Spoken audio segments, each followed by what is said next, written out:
এবার এক হলেন অভিনেত্রী অপু বিশ্বাস ও শবনম ইয়াসমিন বুবলি।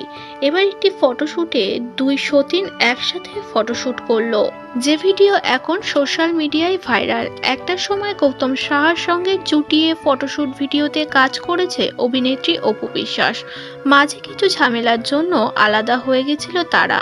অপু বিশ্বাসের হাত ছেড়ে হাত ধরেছিল শবনম ইয়াসমিন বুবলির। সেখানেও চুটিয়ে কাজ করেছে অভিনেত্রী শবনম ইয়াসমিন বুবলির সঙ্গে।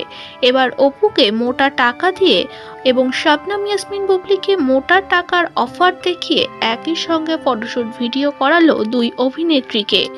জানা গিয়েছে এটা কোনো শপের ফটোশুট না, এটা একটি আলাদা ফটোশুট যেখানে অপু বুবলিকে নেওয়াটা খুবই দরকার ছিল। বাংলাদেশের ফটোশুট ভিডিও সবার প্রথম নাম আসে অপু বিশ্বাসের। এখন বাজার গরম করেছে অভিনেত্রী শবনম ইয়াসমিন বুবলিও। তাই দুজনকে এই ফটোশুটে একসঙ্গে নিলে ফটোশুটটা নাকি অনেক সুন্দর হবে, তার জন্যই মোটা টাকার অফার করেছিল তাদেরকে এবং টাকার জন্যই দুই অভিনেত্রী শেষ পর্যন্ত রাজি হয়েছে।